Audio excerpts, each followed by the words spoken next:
ან ხესებით ავავსებთ ჩვენ ქვეყანას, ან ტურისტებით. ჩვენ არ დავთმობთ და არ მივცემთ უფლებას, რომ ჰესი აშენდეს სულ ორში. 200-მდე ახალი ჰესის განკარგულება ქართული ოცნების მთავრობისგან. დინარეს სულ ორი შესმა უნდა, შესმა. რას ემსახურება მცირე და საშუალო ჰესების ციებ-ცხელება? კორუფციაზე ფოთლავს ხოლმე. ემსახურება თუ არა ის ქვეყნის ენერგოდამოუკიდებლობას. ენერგიულ საფრთხეობას ექმნება საფრთხე. აღმოჩნდა რომ ამათ არანაირი კვლევა არ აქვთ. რა ტარიფს ვუხდით ახალ ჰესებს და რა ტარიფს ვიხდით იმპორტირებულ ელექტროენერგიაში? საქართველოს რა?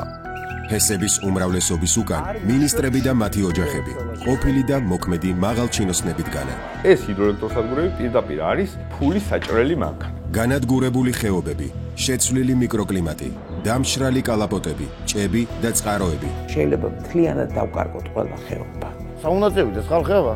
რა გავლენა აქვს მცირე ჰესებს ადამიანების საცხოვრებელ პირობებზე? 8 ოჯახი მასურად წაიღო მეწყერმა. შინაგან საქმეთა მინისტრის კაბინეტიდან პირდაპირ ენერგეტიკულ ბიზნესში, კრასნოდარის ცირკის დირექტორობიდან ჰიდროელექტროსადგურის მფლობელობამდე. რა უნდა კარანტინსა? რატომ არ შეიძლება? მთელი ეს ენერგეტიკული ცირკი ნახეთ მთის ამბების საგამოძიებო ფილმში.